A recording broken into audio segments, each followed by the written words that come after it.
Good evening, and welcome to the Lincoln Way Area Taxpayers Unite Before the Ballot Meet the Candidates Forum. Please stand while we say the Pledge of Allegiance. I pledge allegiance to the flag of the United States of America and to the republic for which it stands, one nation, under God, indivisible, with liberty and justice for all.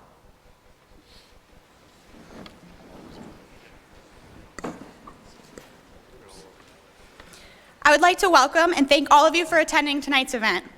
We're happy to see such a wonderful turnout as we discuss these important events that concern our district. Before the candidates introduce themselves, I would just like to remind you that we are on a tight schedule and want to hear all that these candidates have to say. Please be respectful of them and your fellow audience members. Tonight will be led by our moderator, Kristen McQuarrie. Kristen currently works on the editorial board for the Chicago Tribune and is an award-winning journalist and writer with more than a decade in experience. She has covered politics at the local and the state level, and we are extremely grateful that she has accepted this role. So with that said, and a lot of topics to cover for the night, I'm going to turn the microphone over to her. So thank you everyone again for coming. We really appreciate it. I always talk about how we pay so much attention to federal elections, but really your local school board has a lot more impact on your day-to-day life and your quality of life, so the fact that you're here is really important. I am with the Chicago Tribune, but before I was there, I spent 12 years at the Daily Southtown, and my first beat was covering Frankfort, Mokena, New Lenox, so I'm very honored to be here. I know these communities well. Just a couple of quick ground rules. We do have a timer, so to the candidates, if I do interrupt you or try to move you along, please don't be insulted. We just are trying to keep on a schedule of an hour of questions here and then a half an hour questions from the audience. You'll be allowed to ask questions. And also the candidates will stick around a little bit afterward if you don't get a chance to get your question answered. Another ground rule, real quickly, I know the issues involving the school district in the past year have been extremely emotional, which is understandable. I expect a very lively discussion, but also a civil one, so please keep that in mind. Without further ado, we are going to ask each candidate to give a 2-minute introduction. You know your order, I believe. It was drawn randomly before we began, and I just want to ask you a couple of things to cover in your introduction, if you don't mind. They're easy. Who you are and why you're running, but also what distinguishes you from this very crowded field of candidates. Thank you.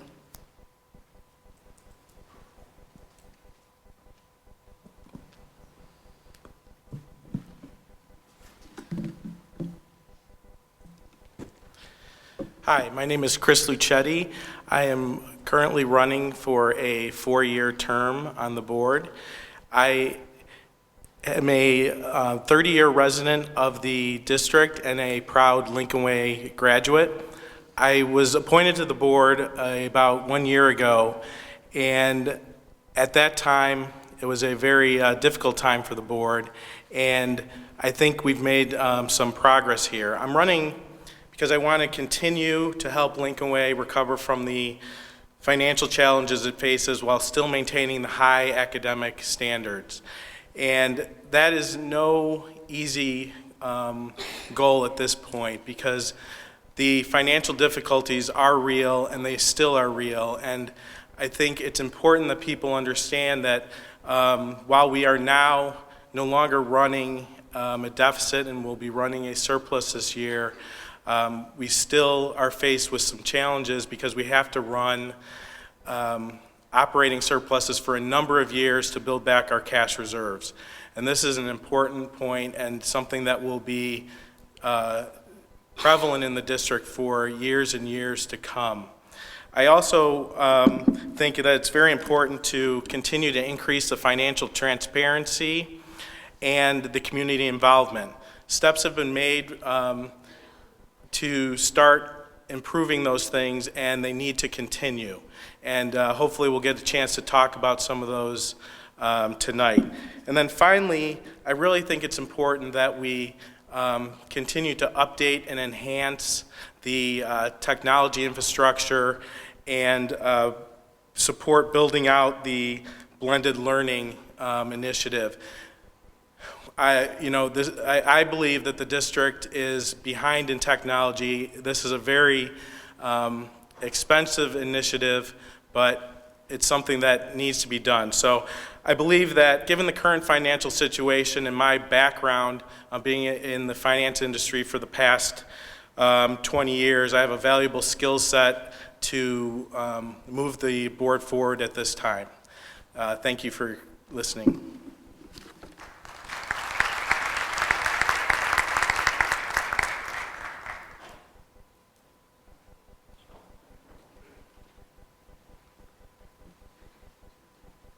Good evening, everybody. My name is Joe Kostek. I also graduated with Mr. Lucetti back in 1990. He didn't give the year. I don't know if he wanted everybody to know how old we were or how old we're not. I grew up in New Lenox.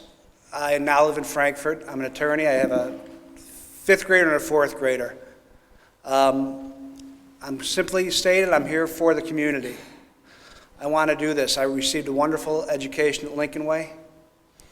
My wife and I decided to move back here 10 years ago. I wanted to be sure that my children had those same opportunities that I was afforded here. And wow, how this place has grown and how wonderful it is. It still is. It's gotten even better. So here we are. Despite everything that's happened over the last 24 months, I am still determined to be sure that my kids get a fantastic education at Lincoln Way, and I want that for every student in this community. Ladies and gentlemen, we are in tough financial times. Everything that Mr. Lucetti just said was 100% true. These schools have to succeed. Without these excellent schools, you will see the communities deteriorate. It's that simple. Thanks for having me. Look forward to the discussion tonight.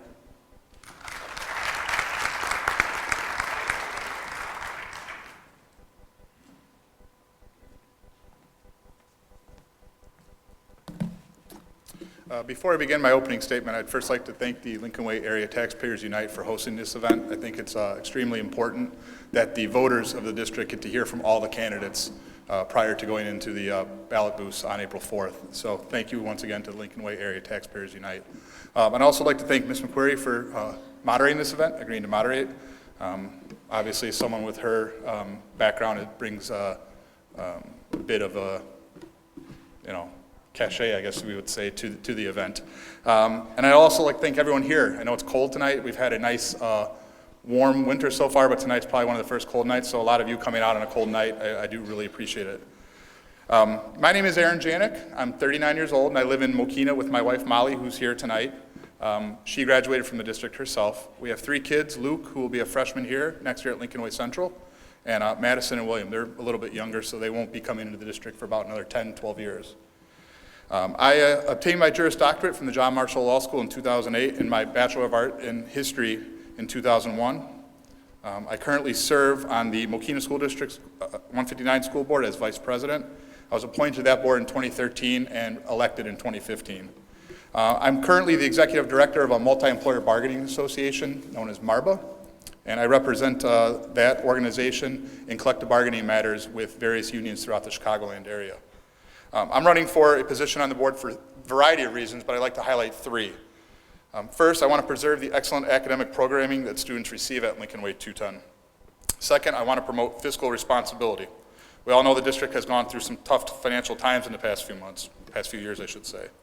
I believe, however, the district is on the right path, and I want to continue that path. Third, I want to protect the district's reputation. The district is what attracts people to the southwest suburbs. And without a sterling reputation, or if it's tarnished, we won't have people moving in. So I hope after hearing from me tonight that I've earned your support and your vote on April 4th, 2017. Thank you.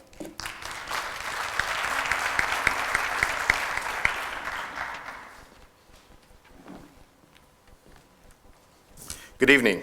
I'd like to thank the Lincoln Way Area Taxpayer United Group and those who assisted in developing the program for hosting this event.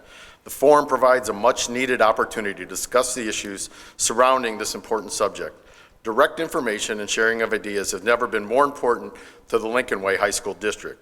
I am looking forward to sharing my thoughts and hearing from the other candidates. After all, I am a voter too. I would also like to thank Ms. McQuarrie for acting as the moderator for this event, but my most sincere thanks goes out to all of you from our district in attendance. I appreciate your willingness to come out on a Thursday evening and listen to those candidates who chose to be a part of this forum. The candidates here tonight will create a dialogue regarding the upcoming election to determine the members of the District 210 Board of Education. My name is Joe Kirking. I've lived in this district for 22 years with my wife, Julie. We chose to move into the district to raise our 3 children, Alex, Evan, and Jenna. All 3 graduated from Lincoln Way West. I am a lifelong resident of the greater area here, and I completed both my undergraduate and graduate degree from Lewis University with a degree in accounting and finishing with a master's in business administration. I've been very active in serving our community by volunteering my time and by participating on boards, including the President St. Joe's Medical Center, the Council of Regents at Lewis University, and the Center for Disability. I was also the president of the Lincoln Way Music Boosters and a previous member of the District 122 Board of Education. Currently an executive vice president for a local community bank and an adjunct professor at Joliet Junior College. I believe education is our industry in this area. The kindergarten through high school experience is second to none in the south and southwest suburbs. It is necessary through this election process for us to preserve this. We'll focus on protecting the reputation of the district, promoting fiscal responsibility, and preserving the academic excellence and the educational experience that everyone in this community has come to take for granted and now is at risk. So I look forward to the dialogue tonight, and again, I appreciate you coming out here to support this forum.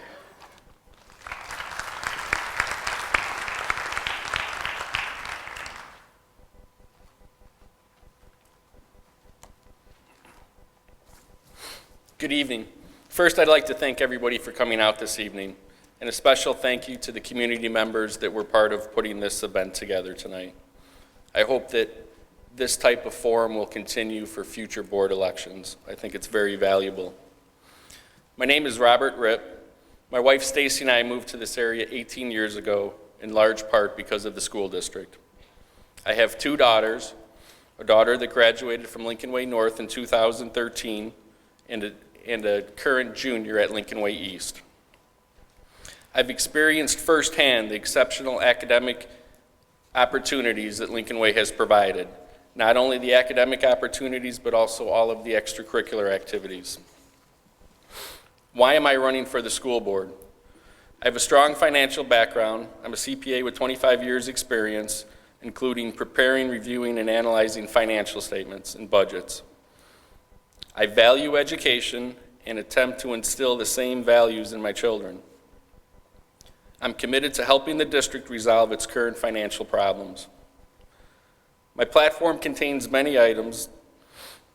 Some of my main goals are: 1, to restore financial stability to the district; 2, increase financial transparency; 3, contain cost; 4, increase revenues; 5, maximize human resources; 6, strengthen student-based technology; and lastly, to strengthen the board governance. I'm looking forward to being able to discuss my goals in further detail during tonight's event. I'm running independently for a 2-year position. I'm not a politician. I don't have any further political ambitions. I simply want what's best for the students in this district. Thank you.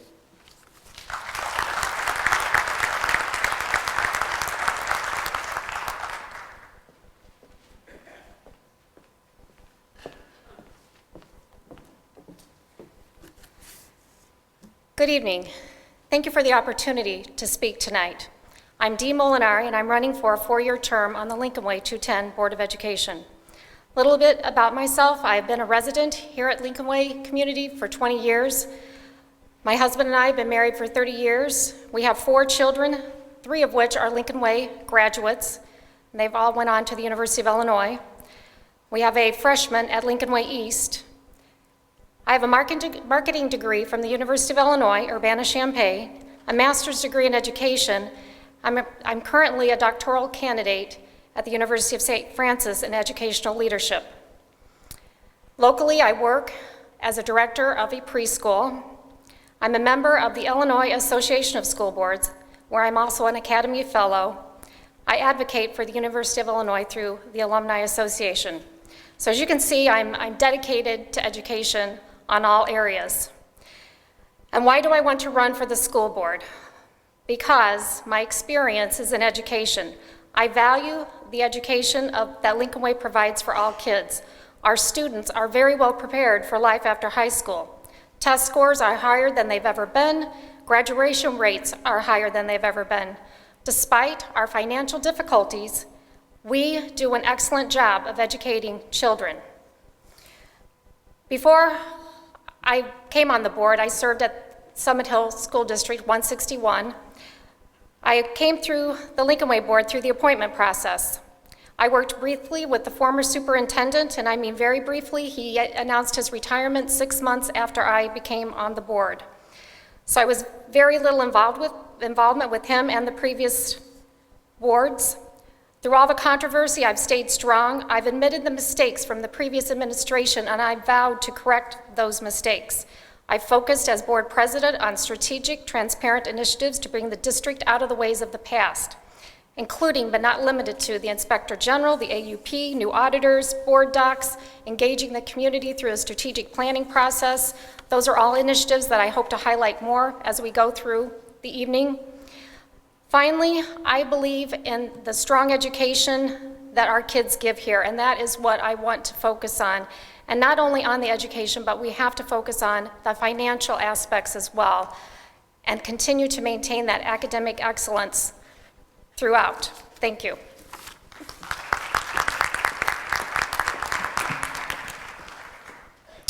Thank you. So I think for the rest of the forum, you can just stay seated and answer questions. I do have some group questions for you, but let's try to be a little bit casual. Jump in if you feel you want to correct the record or add or subtract. But first of all, voters want to keep their elected officials accountable. What is the #1 priority for you in this first term by which voters can come back and measure you if you are standing before them again? #1 priority. And let's start with Mr. Janik. Yes, thank you. Can everyone hear me okay? Yes? Okay. I think the #1 priority is obviously educating our students. That's the #1 goal of any school district. So to add to Ms. Molinari's point, ensuring that the test scores remain high, if not improving them, making sure the graduation rates stay high, would be obviously the first priority of any school district. So in 4 years, if we're back at this position and I am on the board running again, I would ask the voters to look at how have we educated the students over the past 4 years. Have we kept up the high, good academic programming that Lincoln Way 210 has been known for over the past few years? Okay, and Mr. Kirking? I'll take a little different approach. I would think that we need to protect the reputation of this district. I'm fortunate enough to be throughout all of Chicagoland with my business opportunities, and when I tell people I'm from the New Lenox area and they mention Lincoln Way schools, the word great comes to mind. Not good, not okay, great. And I think to protect that reputation goes to what Aaron just indicated. We must maintain that academic excellence and preserve the overall educational experience. But we have to show unbelievable perseverance and strategic, surgical precision in getting our financial house in order as we do that. But the reputation of the district has been tarnished, and I believe that's what we need to protect most as we go forward. Mr. Kostick? Thank you. Getting the financial house in order is the overwhelming cloud that hangs over this entire thing. But first and foremost, it is about the students. We have a moral obligation to educate our children the best way we possibly can. We are in tough financial times. Transparency is important, but not only do we have to have transparency with information, I think we need to be judged on how well the community understands the information that they're shown. So as a board member, it's going to be important for the, not just as a member, but as a government, as an entire body, to manage the finances and for people to understand exactly where we're at all times. We're seeing that happening now with board docs, the strategic planning initiative had an enormously wonderful turnout. 3,500 respondents to the survey. Dr. Madonia said that there were similar-sized districts. The highest turnout he had ever had was about 500 people to answer the survey. We were at 7 times that. So we will be judged, and at the end of this term, how well we institute that strategic plan and how well we manage the finances and keep running these surpluses to get the financial house in order. I mean, I think you're hearing a lot of the same themes. You know, I went to Lincoln Way. My wife and I decided, prior to even having kids, that we wanted to raise our family here, bought a house. The schools are what brings everyone to this community. Despite the financial challenges that have been faced in this district, the educational quality has continued to reach new achievement levels. ACT scores continue to be high and headed higher. The number of students taking AP exams, the opportunities we offer to those that aren't on the college track are probably the options that they have at Lincoln Way versus other schools is a lot greater. We need to make sure that that continues. We have a big financial issues that we need to make sure that there's a firewall between that and the importance of what this school district means to this community. And we have to solve the financial issues to make sure that that academic success can continue. I mean, it's continued, and it's because of the quality of the students, the teachers, and the parents in this community. And as a board member, we have to make sure that the financial issues that we're facing don't impact that. Kristen, could you repeat the question, please? What would be your number one priority on which we can judge you if you come back and are seeking another term? Number one metric against which we can measure you. Okay, I concur with my fellow candidates here that education is certainly by far the highest priority that a school board should have, but that needs to be balanced with the finances. And in looking at our finances, I strongly desire to get out of the TAW business, the tax anticipation warrant business, where we're borrowing money to sustain our business. It's not how I run my own business. It's not how I run my household. That would be my number one priority and an easy item on which taxpayers could measure our success on how we're moving towards getting out of that business where we'll be borrowing less as we see more in the reserves, as we find ways to replenish our funds. We do have assets that we could sell and put towards that borrowing limit. And I think that would be a strong indication to the community as we move forward of how well we're doing as a board. Thank you. I think like everybody else at this table, we all agree on the same things, is that the educational excellence of Lincoln Way has to stay where it's at and continue to get better. That's the easy part from my view. The hard part is to maintain that at the same time we're able to fix the current financial situation. The TAWs that Ms. Molinari refers to is a symptom of the problem. The problem is we've been deficit spending for many years. That happens when our expenses exceed our revenues. We've got to a point where we have no reserves. Our reserves are completely gone. We're borrowing to the tune of $25 million a year in tax anticipation warrants for the future years. We also have a bunch of deferred maintenance that needs to be taken care of, and we have plenty of issues coming up possibly down the road with property tax freezes and possible shifts in pension costs. So the real issue is how do we maintain the educational excellence of our facility at the same time producing surpluses to remove our dependence on the TAWs. And I think that has to come through reduction in costs, but not reduction in costs that affect the educational opportunities, which is the central mission of our district.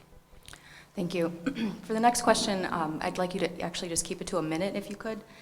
Just as briefly as you can, explain to voters how you think the district got here. How did we get here where we're issuing tax anticipation warrants and we had to close a school? What do you think is the number one reason or contributor to how we got here? And I'll start with you, Mr. Kostek. Which part of the question would you like to do? Where do we get to the deficits, or where do we get to closing the school? Both, all of it. How did we get to this moment where the school district is on the state's financial watch list, in your opinion? Well, obviously, expenses exceeded revenues. And I think the underlying cause of that, quite simply, was a crash in growth. Look, I graduated from high school in 1990. Lincoln Way was one school then. The entire district was around 2,700 people at the time, 2,700 students, I should say. Let's fast forward to 2005. We were approximately 7,200 students at that time. I believe, if my memory serves, enrollment peaked in 2011 at around 7,400 children. We're now down right around 7,000.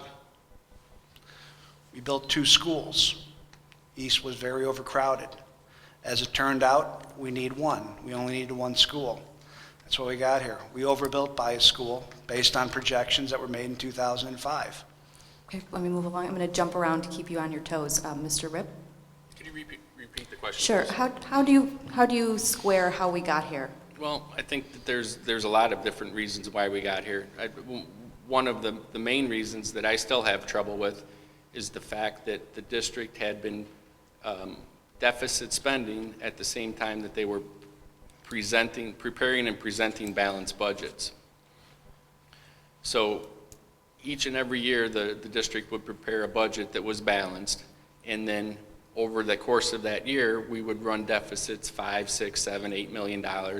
So over the past 7 or 8 years, we've gone through $30 million of reserves. This was not planned deficit spending. This was budget break even and then exceed our expenses dramatically. And how did that happen? I think it was just some very lax budgeting and financial reporting and accounting.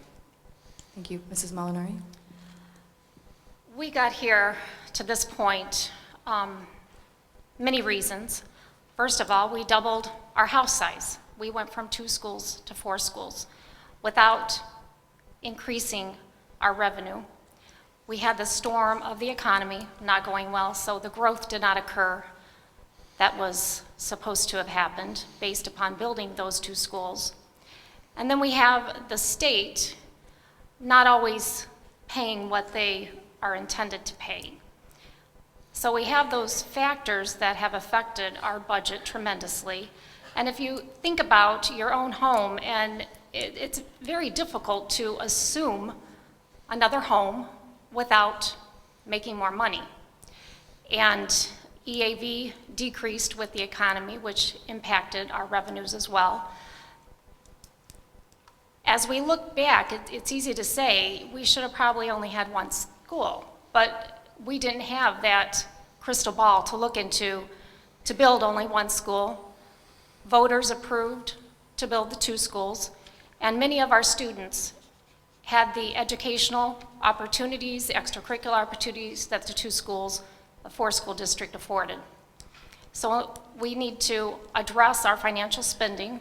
We've addressed that. We made the very arduous decision of closing a school to cut our expenses, and that is working. As many of my colleagues have mentioned, we are going to have not deficit spending this year, but we will have a surplus moving forward. So we are making strides.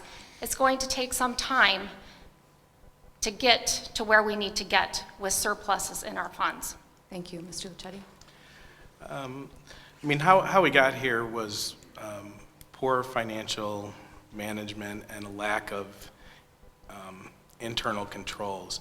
The district had, deficit spending for 10 years, and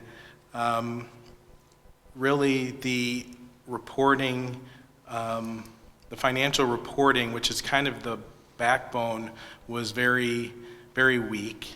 And, that was factored in with a few of those external factors where, you had a crash in growth, which compounded the problem. But really, it was, just poor financial management. And, we've taken the steps now. We've basically tore down the whole financial management function and are, in the process of rebuilding it. So, steps have to be made at this point, but they're almost forced because, we started the fiscal year with negative fund balances, and that just can't happen. Thank you, Mr. Kirking. Again, I agree with most of what's been said up here. It was on projected, anticipated growth, which was supposed to materialize in projected or anticipated revenues. Obviously, we went through an economic cycle that I hope none of us ever experience again. But as we came out of the other end of the economic cycle, the thing I find most disappointing was that the financial condition the district found itself in was a surprise when it became available to the public. I would agree with Mr. Lucetti. There was a total breakdown in internal controls, and that the way that the finances were explained and made available. And the fact that this became, again, the surprise factor to us is very disappointing. I think you've seen, as the board has turned toward the future, that the information is now more available. The discussion is had in public, and that we've got the ability to utilize the resources within the community to get us through this and get us off the state financial watch list that you referenced. Thank you. Having the benefit of going last, I have to agree with pretty much everything that's been said to this point. I'm not sure if I could add much more. We've heard deficit spending, financial controls. I would add probably the oversight is not where it should have been over the past 10 years or so. However, as Mr. Kirking has indicated, the district's on the right path now. Mr. Lucetti has indicated that the Institute of Financial Controls, which will ensure that we don't find ourselves in this situation again. And obviously, we have more citizen involvement now than we've had for years. I would be hard pressed to think that in the past 10 years we'd have 200 people on a Thursday night coming out to hear about the Lincoln Way School Board. I don't think going forward we're going to have that issue anymore. We're going to have citizen oversight, citizen involvement, public involvement, and that's what any elected body needs. They need that public participation to keep the screws to the board, to make sure they're doing their job. And if they're not, they'll be voted out, and a new board will be voted in to do the job that the taxpayers need them to do. So, Mr. Janik, you had the advantage of going last. Now you have the disadvantage of going first. Give us an example of a time in your life when you have demonstrated independence and/or bucked political pressure. Recently, I'm on School District Board 159. We privatized, outsourced, whatever you want to use, our maintenance staff, janitorial staff. That was a hot button issue in our district. I voted yes for it. It was an area that we could save money on for the district without impacting the classrooms, to the extent that we were able to offer many of the people their jobs back with the private company. I think it was something like 14 out of the 18 people were rehired. The 4 that chose or didn't get rehired chose not to apply. That's something that was a tough decision. It wasn't a 7-0 vote. It was 5-2. There were 2 people that thought that we should keep the services in-house. How much money did it save? Do you know? Roughly $600,000 for the year. And obviously that's probably for the benefit costs. The wages stayed the same roughly. The liabilities going forward with a pension compared to a defined contribution type plan. But that's something that was difficult for the community to handle. I mean, we're a smaller district, small community, but I thought that was something that would benefit our students at the district and save the taxpayers money. Okay, I'm going to jump down to Mr. Ripp. Sure. Maybe one of the most recent examples would be my involvement with the strategic planning committee that took place not too long ago. There was a group, I was assigned to the finance department of the strategic planning. It was a 2-day event, and there were definitely some differing opinions in that room as far as what should be done for the future of Lincoln Way. And it would be an example of, where I was able to, state my opinion, why I believed certain areas needed to be cut, and was able to at least gain some consensus. Mrs. Molinari? On August 13th, 2015, I stood my ground and believed that Lincoln Way North should have remained open. That was a very difficult decision for that board. There would have been easy had we had a bad school, but Lincoln Way being Lincoln Way, all of our schools are great and fantastic. But when poised with that question of which school, I took the information and I made my judgment and decided which school I believed should be closed and which should remain open. And I held my ground through much controversy and much controversy setting amongst my colleagues. Thank you. Yep. So recently, there's been a vote on a daycare provider within Lincoln Way. And I was the only dissenting vote, and it was over a over a 6-month period. It was for this fiscal year, and then it was just renewed for the last fiscal year. It's a very unique situation to have a for-profit business operating in within a school district in a public building. And I did not think that the compensation that the district was receiving was the proper amount for that service. I thought there was, some benefit, whether it was accruing to the people who were utilizing the daycare or the actual daycare provider. I really thought that, my job was to protect the taxpayers. And you were the only no vote on that? Is that correct? Yes. Okay, thank you. Well, Mr. Luchetti just mentioned that he voted no on the Aunt Nancy's issue. I saw a lot of people in the audience that seemed delighted with that, so I'm going to go ahead and go against the grain now, if that is the overwhelming thought in this room, that Mr. Luchetti. Now, first of all, I have a lot of respect for this man sitting to my left.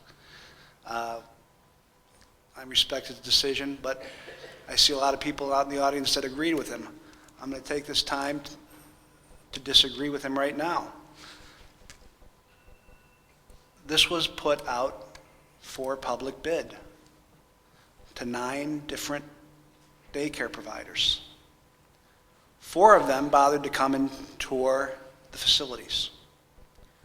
2 of them submitted bids. One of them was Aunt Nancy's.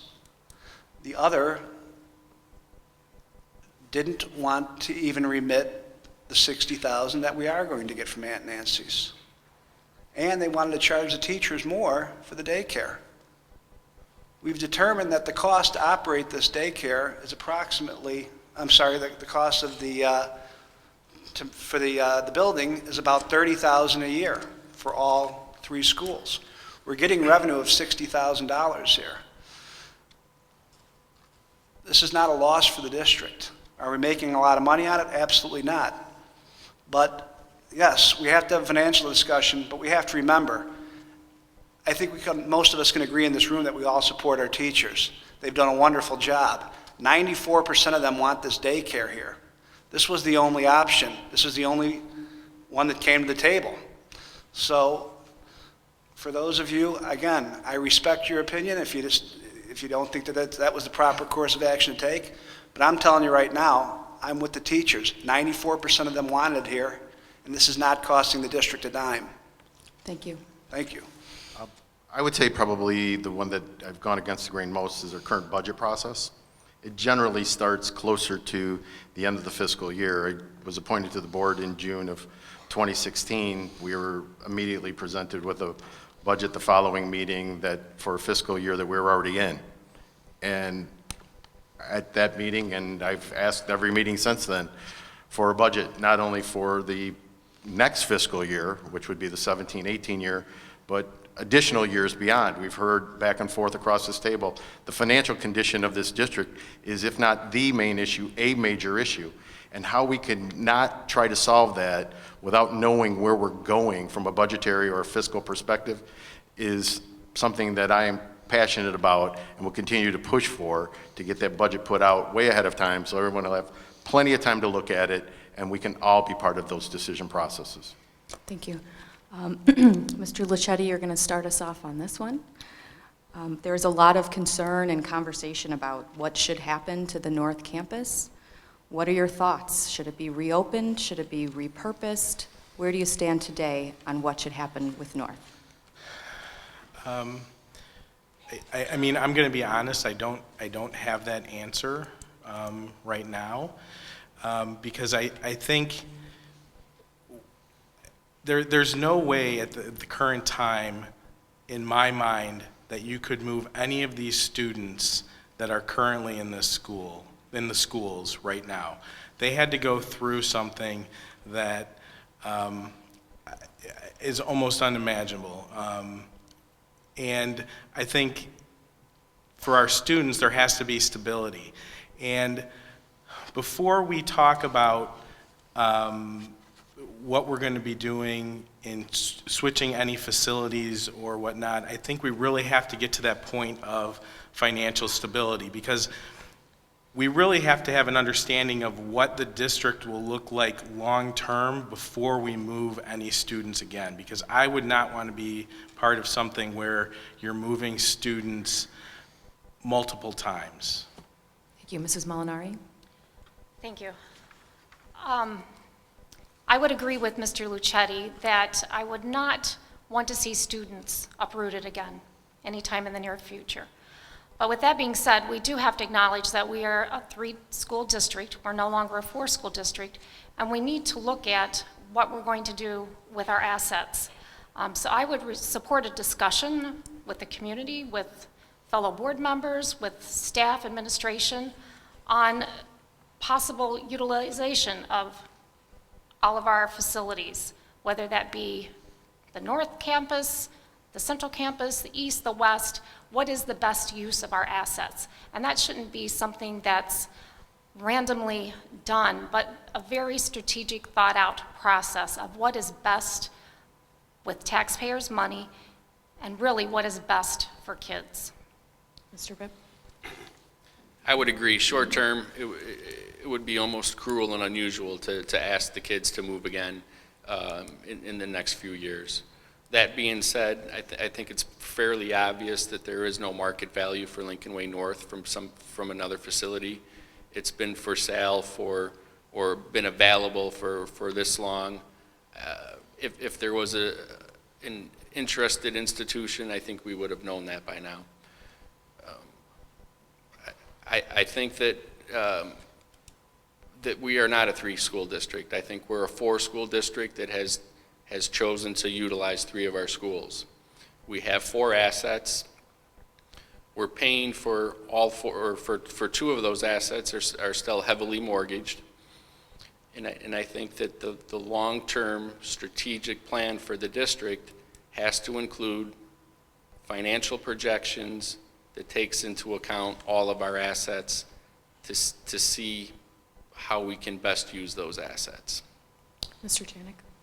Yes, thank you. I'd like to echo what Mr. Luchetti and Mr. Ripp said about moving students right now. I think it's just too close in time to when North closed to shuttle kids back and forth again.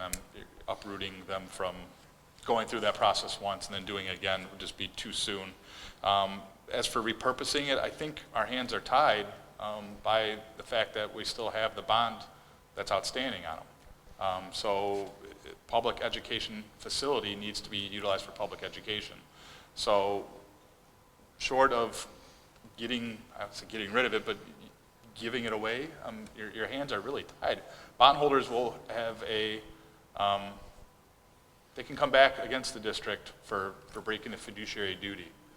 So the district's hands are tied on what that school can be used for. But welcoming a conversation on what we can do with it with the fellow board members in the community would be something I'd be interested in being part of. Mr. Kirking? I would agree and concur with the other candidates that the transition is in process and nearing some sense of completion of moving the students around, so redoing that would not be in anyone's best interest. However, I do think there needs to be a sense of urgency placed on this major asset of the district. There are 4 large buildings, one of them sits vacant right now. We currently sit with no plan. I'll echo a little bit of what Mr. Janik just said.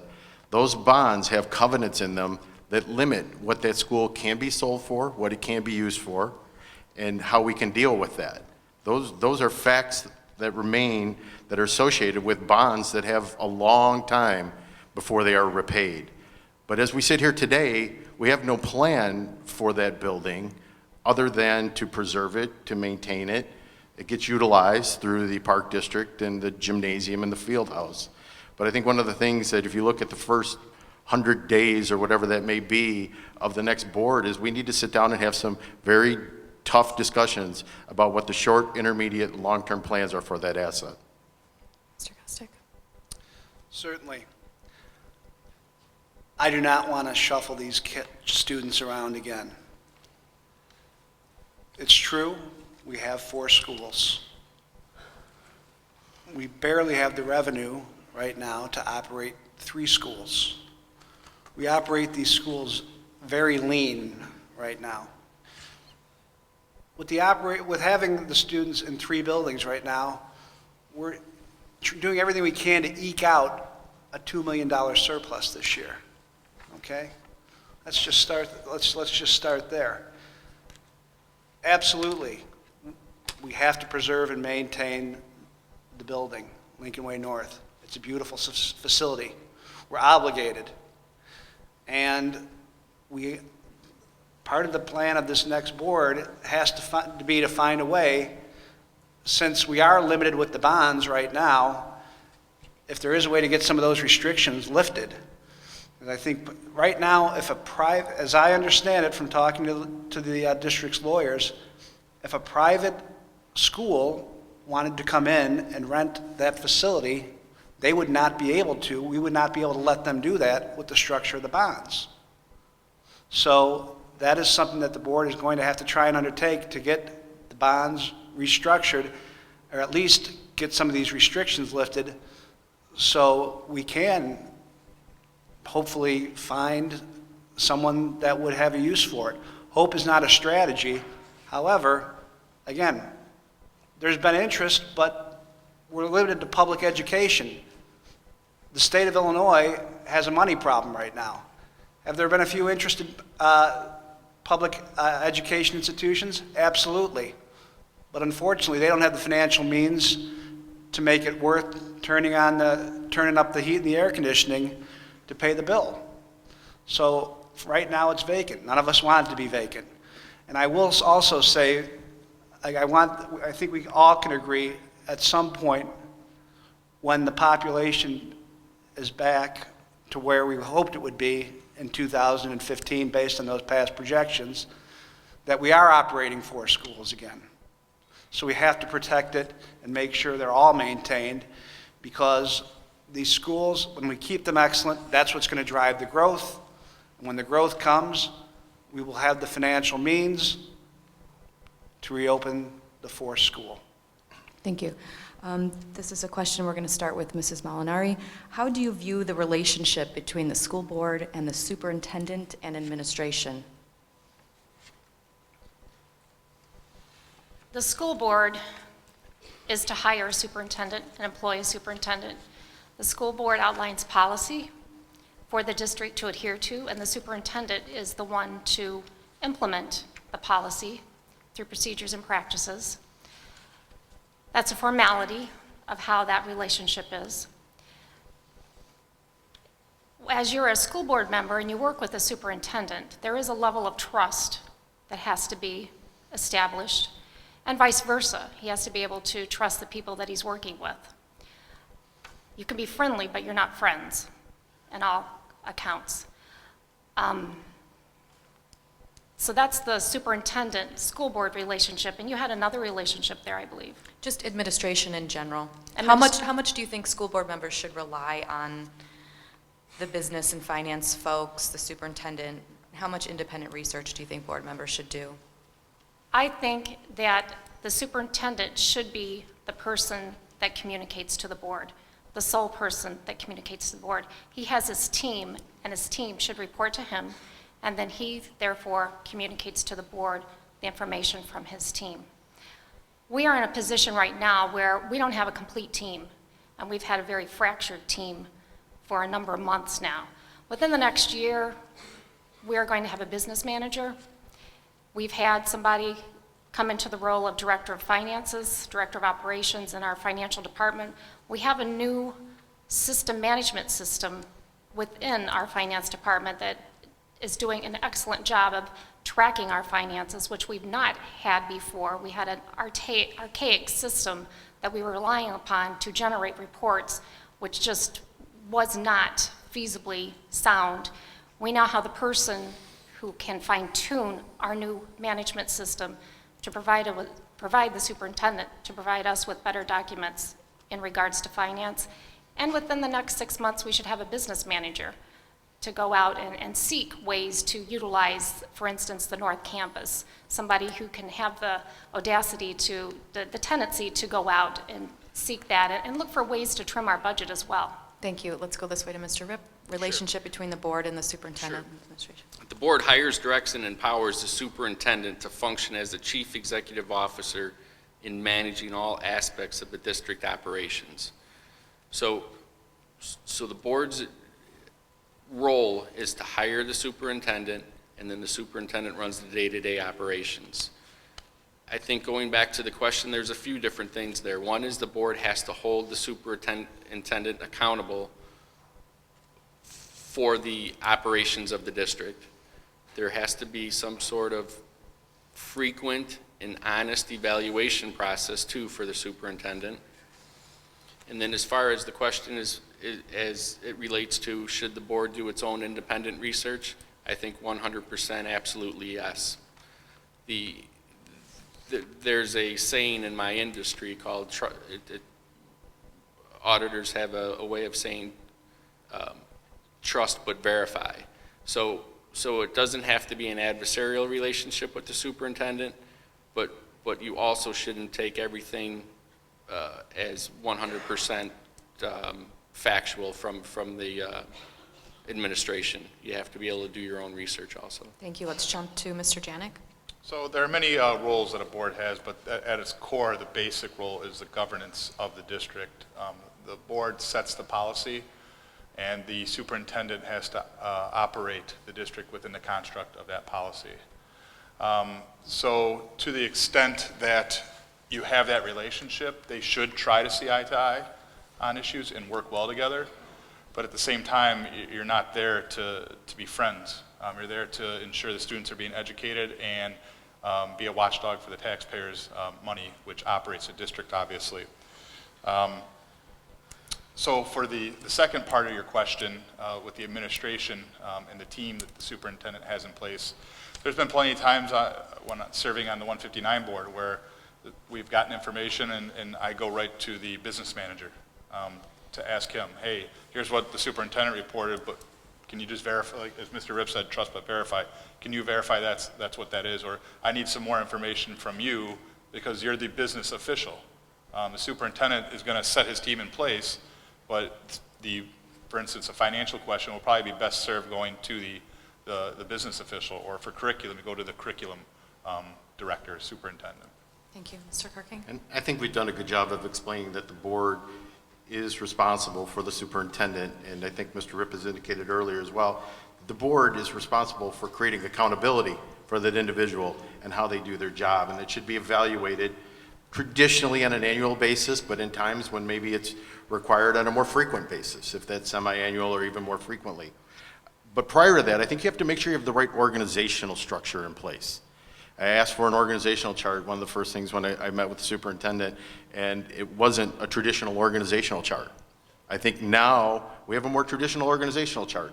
The board is accountable to the people place the Board of Education, the Board of Education then is responsible and holds accountable the superintendent. I also believe that the fact that the audit process needs to be a diligent one, needs to be a prudent one, needs to be switched up so that that function of a disinterested third party reviewing everything is constant, can be believed and understood. And then the final thing, there needs to be communication. That communication needs to be open. It needs to be in the public. It needs to be had at a Board of Education meeting so everyone can see it and understand that that accountability is taking place. So again, it's about accountability, organizational structure, and making sure that we have the proper audit procedures in place. Mr. Hostek? I agree with Mr. Kirking. We have one employee, the board, and that is the superintendent. That being said, we are finally, as Mr. Kirking said, getting the right organizational structure in place. We're going to have a business manager, director of finance.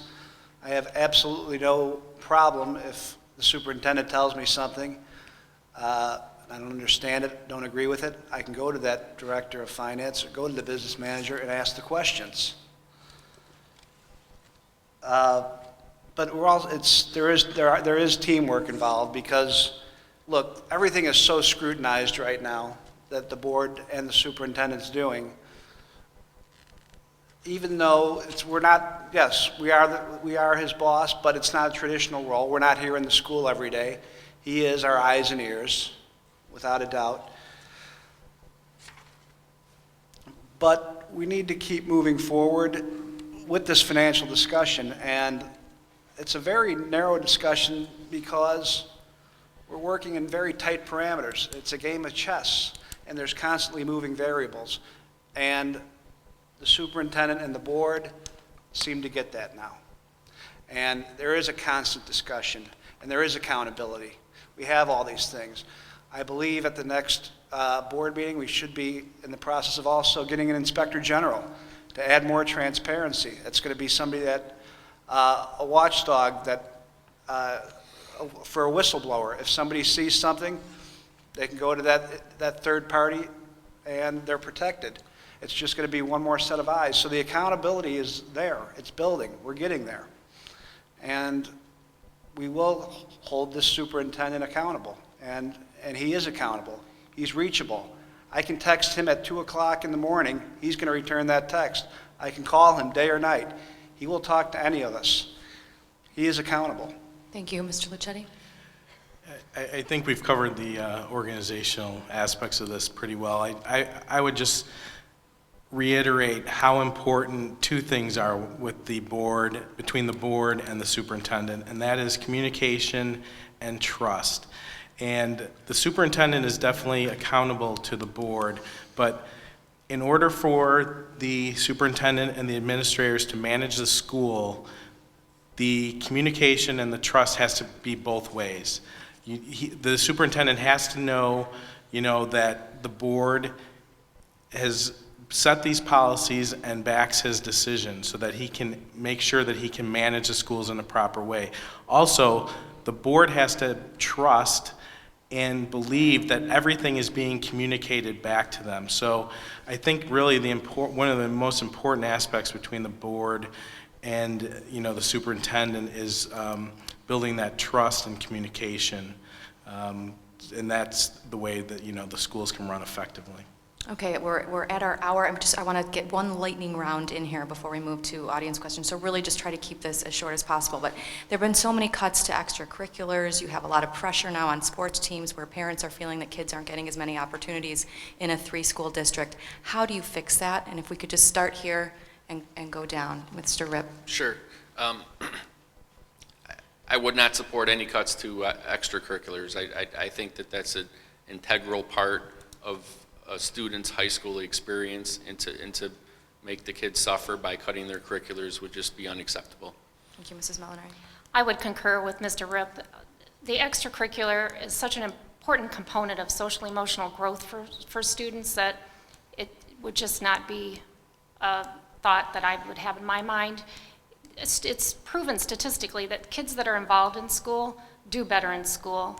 They're not in trouble. They have more of a community feel whenever they come to school. So there's less absences, higher graduation rates, better GPA, more involvement academically and socially. Thank you. Yeah, I'm in agreement. I would not want to be cutting the extracurricular activities at all. I think, It's one of the most important things to the students' growth, and that's part of our mission here. And I mean, I think the extracurricular activities, whether they be sports or clubs, really starts to form their personalities, and I think they're just so important that I would want to do anything we can to keep any cuts away from the students. Mr. Costa. Agreed. Extracurriculars, we have to keep them. It's an integral, like you said, it's an integral part of the educational experience. Remembering when I was here, the times when the more involved I was, the better my grades were. That was true 30 years ago, it's true now. And again, I will echo that the extracurriculars puts the students' skills into practice. They learn communication, they learn math, through the extracurriculars they get to put it into practice. But most importantly, it's part of that complete educational experience that we are built on here in the Lincoln Way area. Education is our industry, whether it's arts, athletics, or academics. So it is part of who we are as a Lincoln Way experience. Ditto. Okay. Along the same line, I'm just Need going to another do question. one more. Yeah. You also have to respect taxpayers, and they're taxed pretty heavily here. They're paying for a school now that is shuttered. So nobody wants to cut anything, but if it comes down to the need for it, where do you see any waste or room in the budget to do so? Where would you look first? We'll start with you, Mr. Kessler. And again, just 20 seconds if you could. Yeah, I mean, I'd have to see the whole picture, a complete budget in front of me, see where we're spending our money before I could really answer a specific area where I'd look to cut. You know, just throwing out an area off the top of my head, I don't think would be prudent to do right now without having more of a research done. Okay, thank you. I would start with a zero balance in some line items. I think from time to time, there's been allotments or allocations made based on a subject matter. And I would go back and say, you're starting with zero, tell me exactly what you need and how you're going to spend it. So that may find us some room in some of our larger items that were traditionally, we were just given a number and people spent it. If they were asked to determine specifically from a zero-based balance where they were going to do that. Thank you. I apologize because I know it's a lightning round, but can I just hear the question one more time? Nobody ever wants to cut anything, and we kind of went down and we want to protect extracurriculars, but if it comes down to a point where you do need to cut, where would you look? Do you think there is some low-hanging fruit or waste in the budget that you would look at first? Well, of course, if we could find any waste in the budget, we're going to get rid of it, first and foremost. But before I would eliminate any activity, if we were absolutely, positively didn't have money for something before I'd eliminate it, I would put it to the parents to see if they'd be willing to pay for it separately, you know, as a fee for an extracurricular activity. I hope it never comes to that, but if it did, before I'd eliminate it, I'd give them that option. I think everything needs to be, we need to make sure that everything has been bid and any new contracts are bid. I think, you know, we have to go through and just make sure all of that's been done. I also think that, you know, I mentioned earlier where we basically have, you know, rebuilt the, you know, books and records, and I think out of that, as things are classified properly, I think a little bit to Mr. Kirking's point that we might be able to identify some things that have just kind of always been in the budget that should be eliminated. I mean, I'm a big proponent that right now we need to build up our cash reserves and we need to run surpluses at least of 3% of operating revenue. And that will be something that I push for in the budget, and I will make sure that, you know, I want it to not impact students. Thank you, Mrs. Molinari. Yes, we are a very lean district. Our staff will tell you that we are lean. But with that being said, I think there's always opportunities to look and to find. And I believe that the hiring of a new business manager, that new set of eyes, might be a good thing for us so that we can have that fresh look at our budget and hopefully find some areas that no one else has seen that could be trimmed Thank you. without impacting students. First place I would like to look at in the district budget would be the auxiliary services that we provide. We run basically a transportation company for our students and also for the feeder school districts. We need to analyze that situation, see if it still makes sense in today's with today's financial problems, see if there's efficiencies that can be made there, or if the whole program needs to be restructured. I think that there's also some opportunities in food services. Those opportunities may take a few years to materialize because of our existing CBA with those workers, but there's some opportunities there. I think that there may be some items to be looked at with possibly outsourcing driver's education, which is currently on this, bills pending in Springfield that would allow for that. And then there's also some possible opportunities with physical education waivers, which also is pending in Springfield to increase it, or to decrease the mandatory number of days from 5 days to 3 days a week, and then to also include freshmen and sophomore in PE waivers when they're in sports. Okay, great. Thank you so much. That ends my questions. We're going to take questions from the audience, and I believe there are microphones on either set of the aisle here. If you have questions, you can line up. Again, just a couple quick ground rules. This is not a time for speeches. If you have questions for the candidates, great. We love to hear them, but I will cut you off if you go into a 2 or 3 page speech, and just keep in mind if there's a long line behind you that we are going to try to keep it to a half an hour.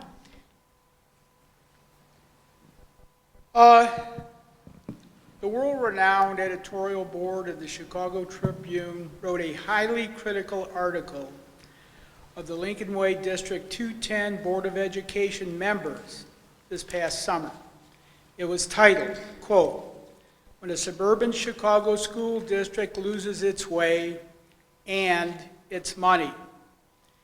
In the article, having first listed more than a dozen examples of negligent malfeasance and lack of oversight by current Board of Education members, the editorial board concluded, quote, "Really, you have to wonder if school board members read any agenda items before approving them.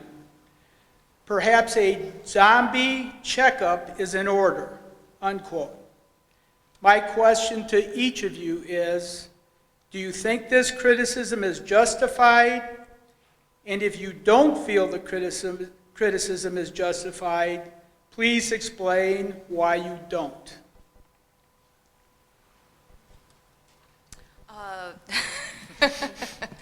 I do remember that editorial. Why don't we start with you, Mr. Lucetti? I'll just put you on the spot since you're right in front of me. Well, thank you. I believe the quote was... Unfortunately, or fortunately, I think, I made my thoughts on this known in advance. There was a complete breakdown in the financial management of this district that included internal controls and the oversight. And, running a deficit for 10 plus years, and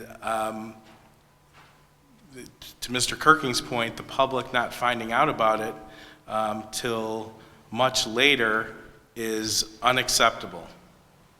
Okay, was Mrs. Molinari? I would have to say that as a board member, you're given information in your board packet, and it is your responsibility, your due diligence. As a board member, you're elected to serve your constituents, and you read through your board packet. You base your decisions off the information that you're given. With that being said, information was given, and we made decisions on it. Perhaps we could have had more information. Possibly, we've admitted some mistakes, many mistakes in our financial house, and we are working to get them in order. And I accept the criticism entirely. We could do a better job. I think our board, we are doing a much better job. We're working on being transparent. We're getting our financial house in order to do what's best for kids and really what's best for taxpayers. Mr. Ripp? Were there problems in the past? Yes, of course there were. I think the bigger issue is how will the new board handle those situations. And one of the ways that I think that can be handled is to make sure that the individual board members, although they're going to trust and verify and rely on information from management, they're also going to do do their own research, and they're also going to talk to other people to make sure that they're understanding all sides of the situation. Mr. Janik, do you read your board packet before you show up for 159 school board meetings? Yes. Do you study it? Do you make Yes. phone calls? Do you do independent research? Are you prepared with questions? Yes, yes, yes, and yes. Okay. And if there wasn't another yes in there, there was. Yes, I do. Do you brush your teeth? Yes, best I can. Yes, I think I said yes 7 times now in the 10-second span. So the question is, the criticism warranted? You know, obviously nobody wants to be in this situation. This is not something anyone went into willingly. There was poor oversight. You know, the district was, I don't want to say under the control of one person for years, but when you look around, one person was in place for a long time that ran the district a certain way, and we're obviously now moving forward and getting out of running the district in that manner. You know, I would think that if we find ourselves in a situation again that's, I don't want to say similar to what we're going on now, but, you know, the people would hold us accountable. And that's what we're going through now, an electoral process. Voters will make a decision on whether they feel that the prior board did a good job, or prior administrations, and if they didn't, new people will be put in place. Mr. Kirking, Yeah, was a zombie checkup in order, to quote the editorial? I believe the criticism was warranted. I think that obviously, as the facts became available, we understood what the problem was, and we as a community put people in those roles, hoping that they would be good stewards in that role. But I also think that that this is what I was talking about when I was talking about reputation. All right, here is a major media outlet in our market tarnishing the reputation of this great area in the southwest suburbs. So is the criticism warranted? Yes. But I think the word that, if you were keeping track, that I've said more than any word tonight, is accountability. And I think that that's what it boils down to, is accountability. I truly believe feedback is a gift. I think that as you have feedback, you should share that with us. And if you think the feedback is in the fact that no one's paying attention, that may be the most important feedback anyone can ever get. Indifference is a big problem. And I think that right now we have to manage and maintain and preserve the reputation of the district. Mr. Gostick? Oh, okay. The criticism, was it warranted? Sure. We've got a $100 million operation here, and we're finally getting it structured how it's supposed to be. There is oversight. We're going to have a business manager soon. We have a director of finance. We have a superintendent. It's finally structured how it should. We're getting the house in order. Thank you. Sir? Oh, you're the next. I've heard you talk a lot this evening about transparency. I'd like to know your specific plan to make the board transparent. Let's start with I'll Mrs. start. Molinari. Okay. We've begun initiatives to become more transparent to the community. Our board docs, which went live last month in January, was a first step. We're working on it. We're going to do a better job this February and giving you more information ahead of time. We're learning with that process. We have our financial management system, which makes it much easier to be transparent when documentation is required. The Inspector General policy that was highlighted earlier allows our employees to step up whenever they suspect wrongdoing within the district. That's another way of being transparent. Strategic planning, we did that in December, a very busy time of year. We had over 100 people that came out and wanted to be a part of that planning process. Engagement in the community was a wonderful day and a half of meeting and talking to people, and I thoroughly enjoyed that engagement with the community and being transparent and involving them in the planning process of the district. So those are a few of our initiatives that we've begun, and we need to continue with all of those transparency initiatives. If you look on the board website, you'll see that there's FOIAs. You can look at those, and we have a item labeled transparency. So as we move forward, we're going to continue those initiatives that have been started and look for other ways to improve. Okay, we do have a lot of questions, so if you want to weigh in, please feel free, but can you keep your answers to 20, 30 seconds, please? Anybody? Transparency? In addition to the board docs, I also think transparency is enhanced through community involvement. She referenced the Strategic Planning Committee. We have a Finance and Building Committee. We have an Advisory Committee. I'd like to see those expanded to include curriculum, technology, other areas so we can keep the information and the dialogue with the community as often as possible. And if I could just jump in, at 159, we did do a strategic plan a few years ago. We bring the community back every year to update them on it and see if there's any input from them on things that they would like to see, either us to change our focus or remove from the plan. So we're continually asking for community input. Obviously, it's a smaller school district, so we didn't have the participation rate that Lincoln Way did. But next year, I would hope that if I'm on the board, I would push to have that plan be presented to the community and get those participants that were involved back in the room again for another round of it. I think from the standpoint of board docs is a great step to get the information out to the community. What is improving the transparency, though, is the underlying reports that are going to the board now. Adding more detail to the reports that are going to the board, then those reports are added to board docs. For example, this past month we reviewed the semi-annual review of where we stood with the budget, and there was a write-up with it. There's more information provided on the student activity accounts with cover pages from the Director of Finance. And then in Building and Grounds, we're getting full reports now. So I think improving the transparency is not only setting up the way to deliver it, but also improving the reports. Okay, thank you. We have a question over here. Okay, I'd like to ask, since I'm a lifetime resident of New Lenox, I have 3 children, and I'm a mortgage lender, and I am currently on a current school board with 15 years of experience being on a board.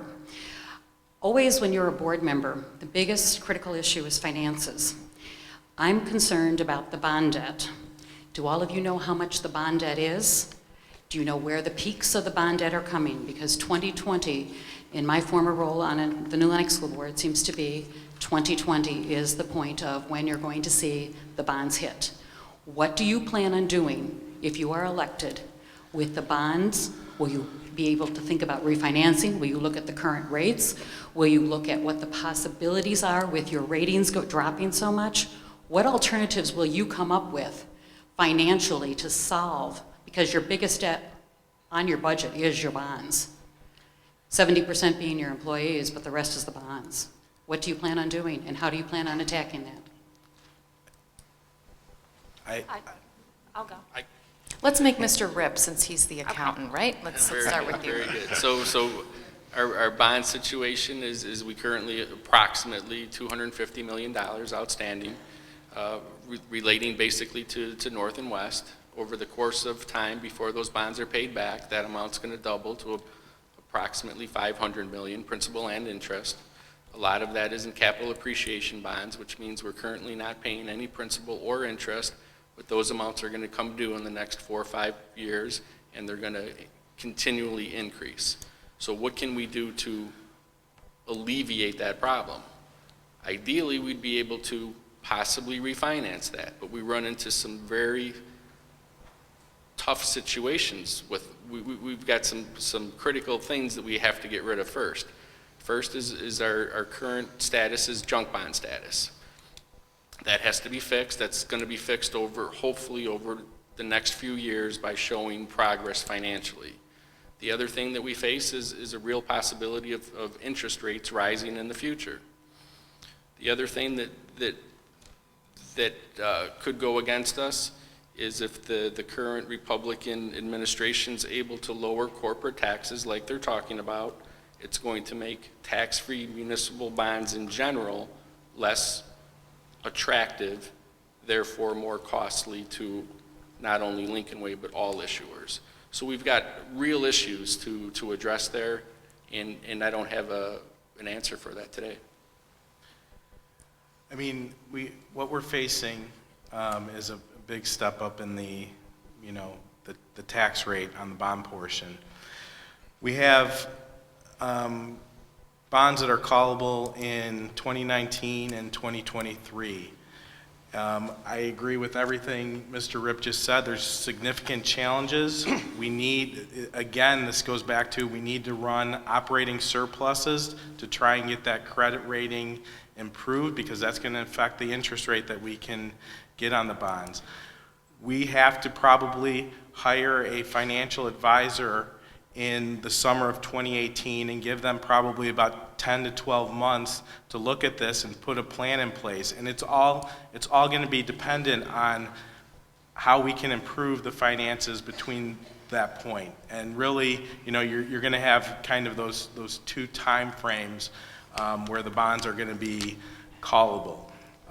We've done some refinancings in the past that have limited our ability to restructure this debt. So I think that's kind of what we're looking at from that perspective. I would agree with everything that both Bob and Chris just said, but I would put a little more urgency on it. I believe those conversations should begin now. This is a big number, and it's only going to get bigger. They both identified all the issues, interest rates, the economic environment, and a lot of other variables that we could go on and put everyone to sleep tonight if we discussed. But that discussion needs to begin now in February, March of 2017, so that we make sure we vet all opportunities to get the best we can, if there is anything different that we can do. Just to jump in, I agree with Joe, and just to add to his point, quite honestly, until we get through this first audit next year, and that we've shown that we've operated at a surplus, I think any chance of restructuring or refinancing the bonds is really, I don't want to say off the table, but it's just not going to happen until we get through that next audit, because our bond rating isn't going to change until we get through that first audit, which at that point could possibly give us some room to try and restructure. Thank you. Let's move on to the next question over here. Would the board comment on the current status of the former superintendent, Dr. Wiley? Specifically, is he a paid consultant to this district? So I'm sorry, the question is he currently is he on the payroll? Is he paid consultant? Is he getting any sort of? Correct. Okay. Which current board member wants to take that? We're going to try to just limit it to a couple of you. No, he is not. Does that answer your question, sir? Answers my question. Okay. Over here? I just wanted to see if I could get you to elaborate a little bit on something that Mr. Janik mentioned and Mr. Ripman mentioned, which is the privatization of some of the services provided by the district. And specifically, I'd want to address the transportation. Have we looked at doing the transportation outside of the district instead of having it run with the district bus drivers, et cetera, being employees of the district? And that in itself, I'm not sure if you can save on that or not, but the part I wanted to ask is, I'm not sure if you're aware that the normal number of hours required for an employee to be on health insurance is 30 hours a week from the Affordable Care Act, et cetera. Do you know that Lincoln Way is a specially created category for bus drivers, and we provide health insurance for bus drivers at 25 hours a week, which is below the legal requirement? And while doing that, we spend at a minimum of $566,000 a year providing health insurance for bus drivers, and probably closer to $1 million, but a minimum of $566,000. So does anybody have any comments on that? Has anybody looked at that? Is anybody even aware of that? I think you raised some very good points with our transportation, and I do believe that is an area that we could look into and focus on possibly saving some money in that area. It's an area that has not been addressed recently, as we do lease our buses, but I would be willing to look into that and see if there is some savings that could be gained from that area of transportation. So just speaking from the 159 perspective, we did look into that, and it just wasn't going to be economically feasible for us to outsource or privatize our transportation department. Were you providing health insurance for the employees at an under 30-hour-a-week basis? I'm not sure what the threshold is for our employees at 159 right now, but we, when we looked at it, it wasn't going to make any sense for us to do that. There was only one company in the area that would really be able to meet the needs, and they were going to wind up costing us more than what we would wind up saving. Thank you. Question over here? Yes, thank you. I believe with the exception of Mr. Ripp, none of you have had a child that has had to transition from one school to another. And I just want to make a comment that my son and all of his friends would switch back in a heartbeat. So moving, back and forth, you each have made a comment. But my question is, you each also spoke about opportunities at the school. I'd like to know what your, especially just to point on with East, with their varsity football team having over 130 players. What is your plan to make the enrollment at each school more even and going forward in the district to give each child an even opportunity at each school? I'll start, because I asked that question at the board level and asked for enrollment figures. I think that now that the school has been closed and the initial transition, and your son unfortunately was part of that, or your child was part of that, is done, we let that dust settle. And I think we need to take a good hard look at trying to find the appropriate balance if we are going to continue as a 3-school district. But the thing I want is I want it to be telegraphed. I don't want you to get a memo in March saying, hey, next school year, this is the new district. I want people to understand that this is a 2-3-year vision so that people can plan if they feel like they need to plan, and they can be part of the communication and part of the discussion as we go forward. So I would agree with you, and I think the board and I think the administration is starting the initial part of that process. Anybody else want to weigh in on that? Yeah, I kind of alluded to that in some of my comments earlier, that I do think that we do need to look at our boundary lines with our feeder schools. I've never been a proponent of kids spending 12 years together in one school district and going through the high school as the same with the same kids. Back in August of 2015, I was very much in favor of splitting up feeder schools. I would still consider that, but in going along with Mr. Kirking, we need to bring community along with that. We need to really analyze and make it a strategy and not just be doing it willy-nilly. It has to be with data and community input, staff input. All stakeholders need to be a part of that. There's a neighboring district that does the same thing, and they do it quite well. And I think that we can take lessons and look into it and possibly remedy it. In the immediate process right now, if children are not having the opportunities to be involved, I do think that needs to be addressed. And competition is great. Competition is what life is all about, but we also need to be careful to make sure that all of our kids are afforded opportunities to be involved with all activities in school. Answer your question. Okay, thank you. I would like to know from each candidate if you support term limits for Board of Education members. If so, for how long? If not, why not?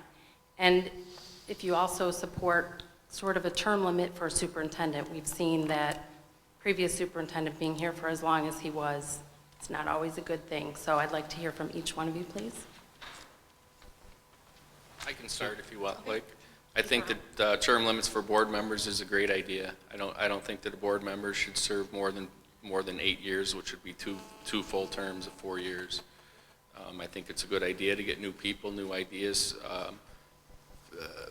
from the community, as opposed to the same people up here for 25, 30 years. I don't think is good for the community.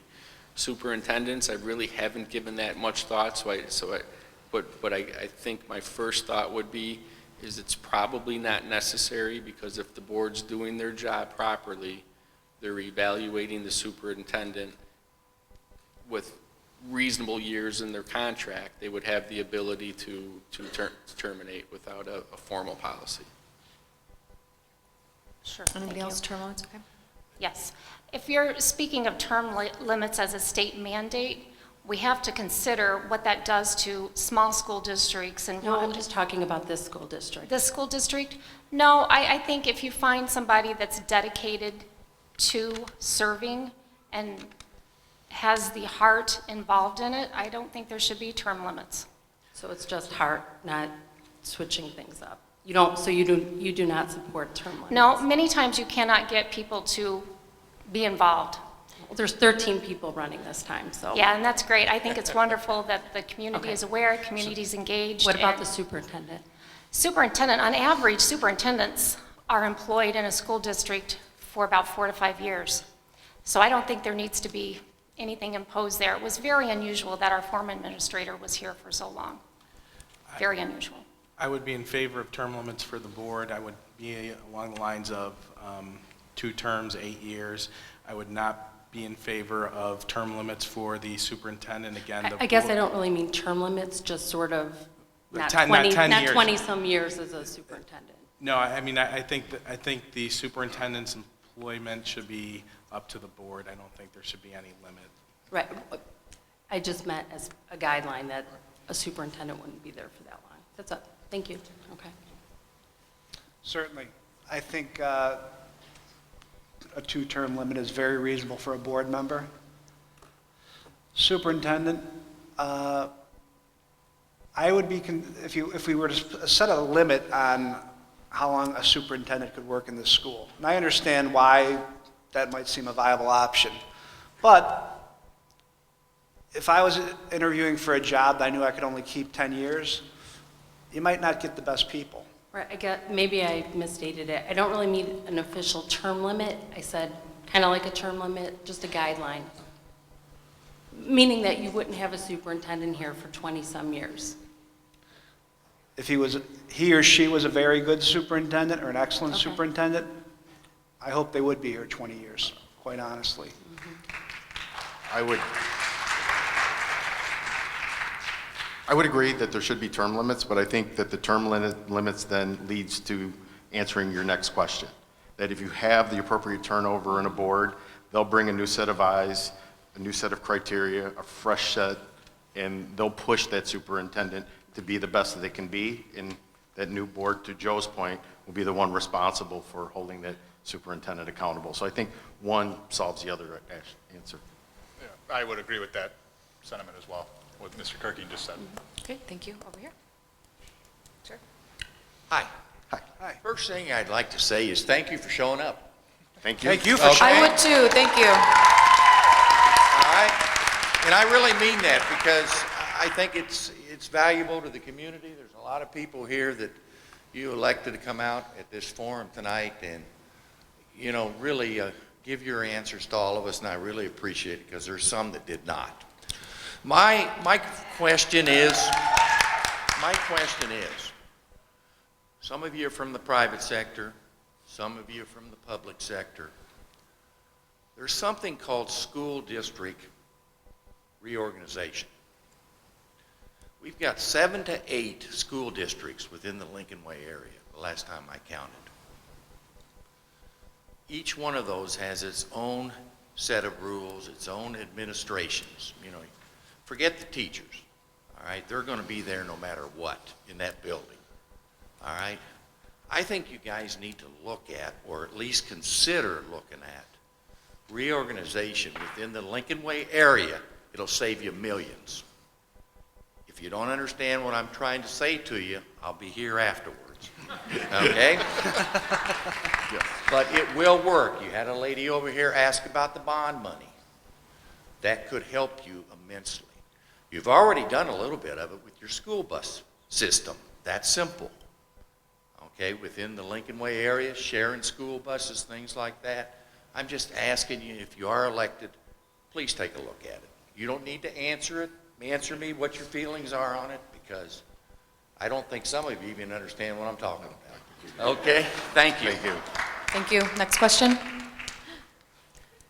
Hello, thank you all again for being here.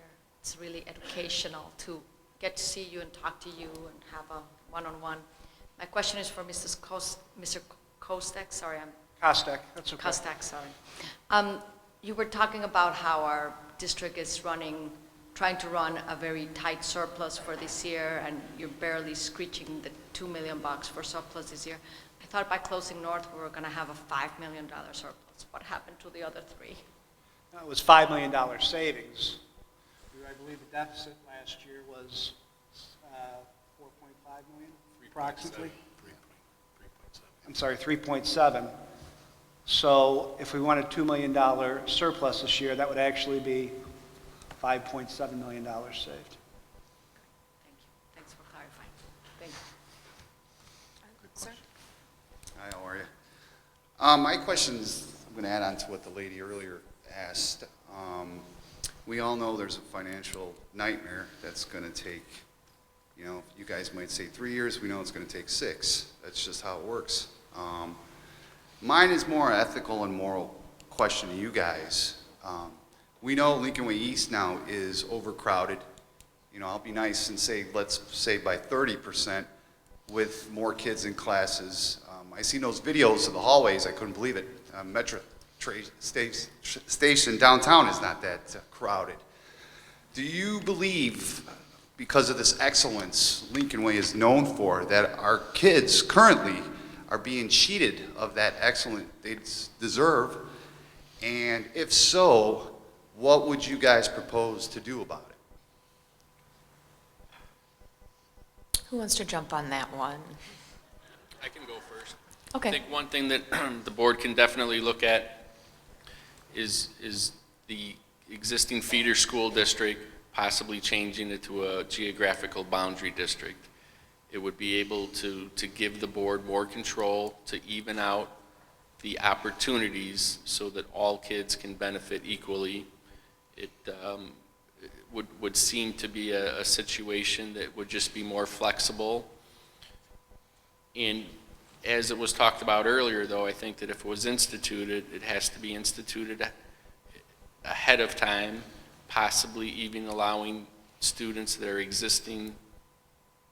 currently in high school the opportunity to finish out their high school career at the campus they started at. Yeah, I think what Mr. Kirking said earlier was telegraph. We have to let the community know that we're going to do this, but it's not going to be like you said, in March you're going to get a letter, and next August you're going to a different school. If I was on the board, we'd want to make sure that everyone knew the plan at least a year or two out, so that way there was the opportunity to make their decisions. Would there be a plan currently so we don't lose any kids through the cracks? I would agree with you. I think that right now there has to be a great deal of sensitivity to this transition that's going on. I'll share with you a little story. The high school I graduated from was announced that it would close my senior year. It was Joliet East High School. I had younger siblings. My wife graduated from me from that high school. She had younger siblings. Some of our best friends got transferred, and we watched that occur as teenagers. And so I am sensitive to that. I don't have an alma mater to go back to from a high school, that perspective. And I think that as a community, not only just as a board, but as a community, we have an obligation to be sensitive to that transition and make sure that we all do what we can possibly do to make sure that no one falls through the cracks as best we can, and that we accept that challenge from individuals like you to constantly be pushing back when they see that some people may be falling through the cracks or where there's opportunities to improve that. So thank you for bringing that topic up. Okay. Thanks, guys. Caterpillar made an announcement that they're going to move part of their higher echelon people up to Chicago area. Athletico has announced that they want to move out of Oak Brook, all right? Now, this may not be completely feasible, but why don't we have a sign up at Lincoln Way North for rent or for sale? I mean, I think Athletico, I'm thinking that would be a really good fit for them to come. And I'm thinking, even for Caterpillar, they have their plants in Muncie. It'd be a good location. I don't think they could get any cheaper real estate than taking over Lincoln Way North. But I mean, it just seems to me we need to have somebody who's actively an architect or a builder, or a guy like Donald Trump, who's trying to figure out what we can do with the building. Well, if you guys don't mind, I'll jump on this one. As was stated earlier, right now, if Athletico wanted to come in and rent that building, they're a private, for-profit business. We wouldn't, with the structure of the bonds, we couldn't rent that to them if we wanted to. So part of what this next board needs to work on is see if there's a way to get restrictions lifted on the bonds. So if there was a company that wanted it, that would be up for community discussion. Because right now, if they came to us and wanted to rent that building, we couldn't let them.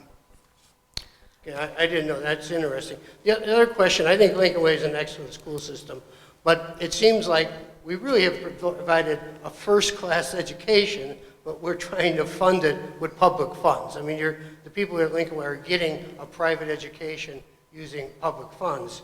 And I think that the parents, just like with the parking, when you go through the parking lot, your parking lot's full, you know, I think there should be a fee of $300 a semester to park it. I mean, parking and all that shouldn't come out of the public funds, but the parents should be chipping in to help with this deficit. There is a parking fee that the students pay. What was your answer? The students do pay a parking fee. Yes, they do. I know, but I think it's a pretty nominal fare. I don't know, if I was 16, I didn't have $300 in my pocket to pay to park. Thank you. We're going to have one more question and then 1 minute each for closing statements. My question is only a one-word answer. That's all I'm looking for, okay? Please keep in mind some of the words that everyone has used tonight, and I hear community, I hear reputation, I hear school. So my question to each of you is, do you see yourself as a representative of the community or the school? You can only choose one. I'll start. Community. Community, not school. As a Board of Ed, and if I believe in the org structure that I talked As about a before. school board member, I just want to make sure you understand the I'm question. going to clarify. I mentioned organizational structure. That organizational structure has community, Board of Ed, superintendent. I'm elected by the community with the charge of making sure that we have an excellent school system. But my responsibility and accountability is to the greater community at large. Okay. Community. Yeah. He stole my thunder. I was going to say the exact same thing. I can read his notes. Yeah. That's the problem. It's right here. The school is part of the community, ma'am. I'm aware of that. Thank you so much, sir. No, and Thank you. I don't know. And honestly, I'm not gonna answer a divisive question like that. Mr. Luchetti? I'm sorry. Could I just understand why you won't answer that question? I don't understand why you wouldn't answer that question. He says he believes it's a divisive question. Let's see what Mr. Luchetti thinks. Community. We're elected by the taxpayers. We represent the taxpayers. School. Thank you. Thank you very much. Okay. If I'm sorry, we do have to cut off questions, but again, the candidates will be around later. If you have further questions, they'll be out in the lobby. I promise to keep a tight schedule, like a Marine. So we're going to do closing statements. Please, again, just keep them to a minute. You can stay seated. You can go to the podium, but we'll go backwards. So we start with Dee Molinari. Thank you. I choose to stay seated. Thank you. I would like to thank Ms. Sam Nicola for organizing this event tonight, the Lincoln Way Area Taxpayers United, for hosting this event, and Ms. Krista McCreary for being the moderator tonight.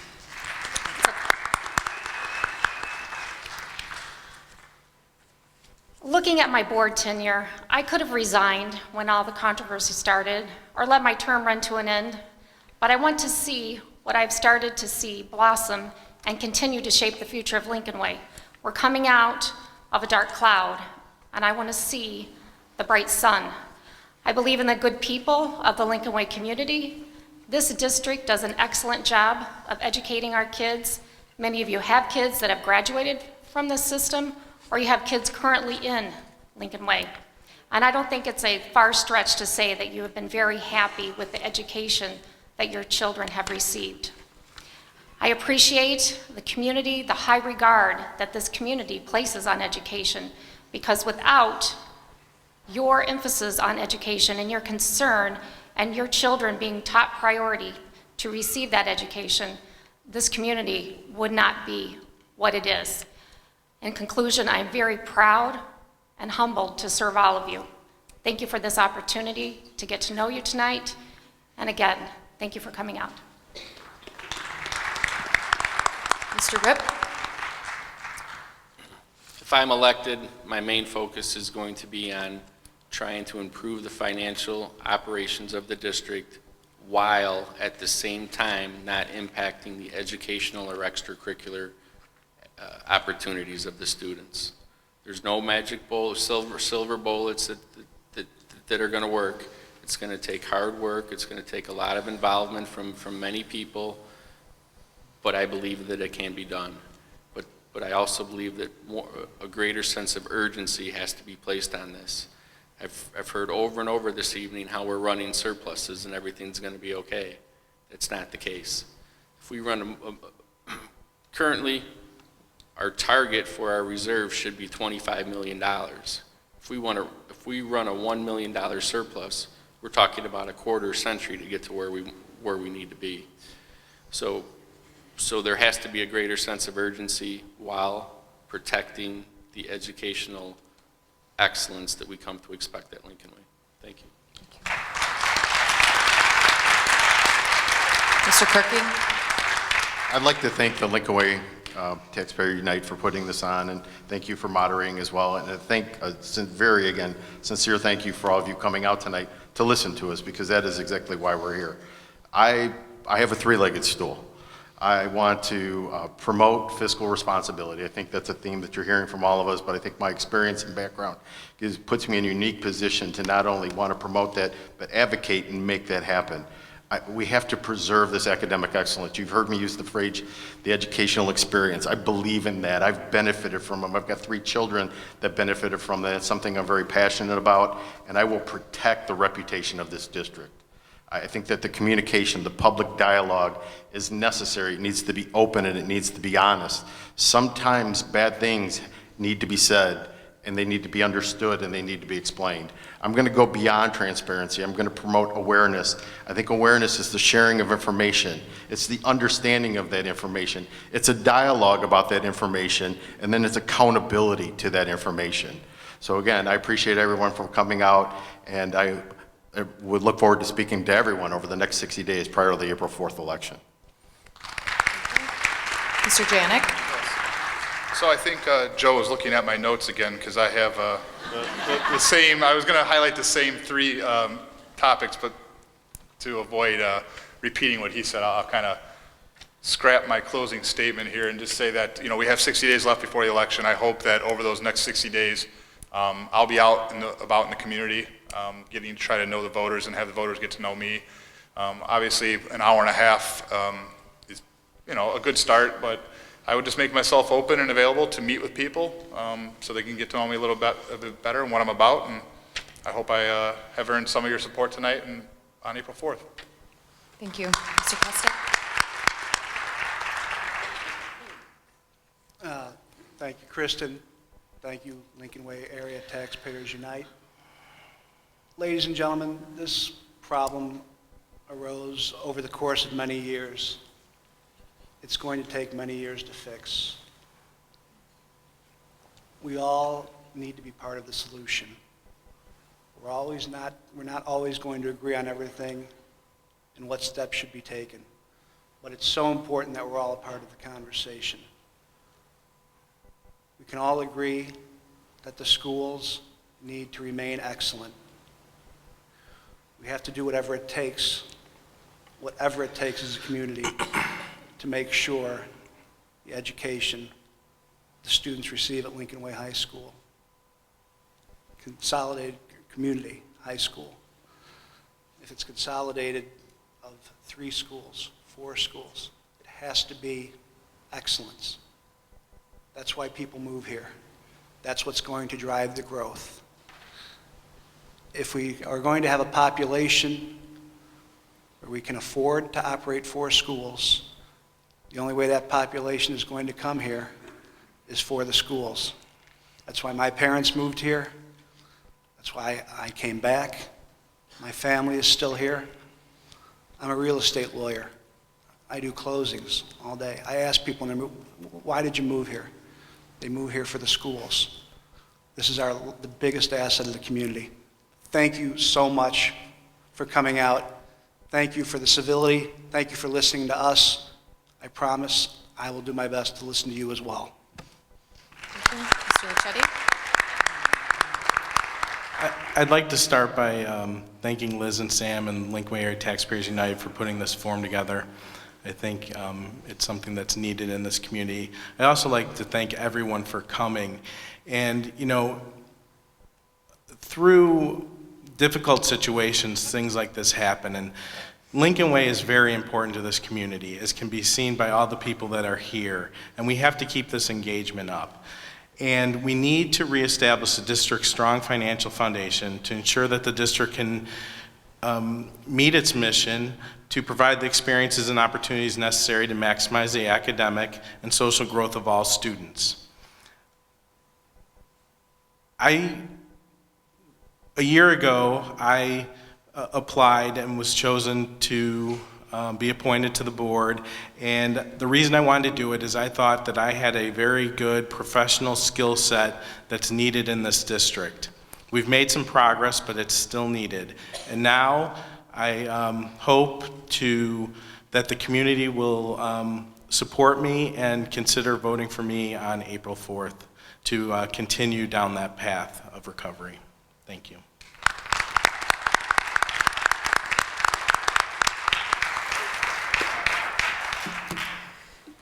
So that will conclude our questions portion. I just wanted to first say thank you to everybody that came, to the audience, and to our participants up here.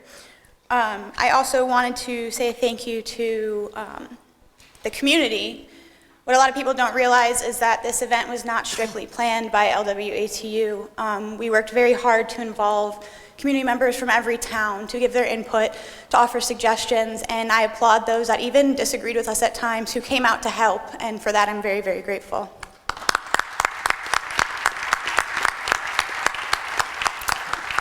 A few just checklist items. First of all, I believe most of you are staying to have a little bit of a meet and greet out in the lobby. There's also a survey on your way out. If you would please fill that out for us, that we can have your feedback, we can give them the feedback, and that we can hopefully make sure that we answered all of your questions. And before we go, we did want to present Kristen with a certificate of appreciation. She donated her time here, and like I said, this was the first time that I've been able to see all of the areas of the community unite to get this to happen, and Kristen, you offering your time is very appreciative, so thank you.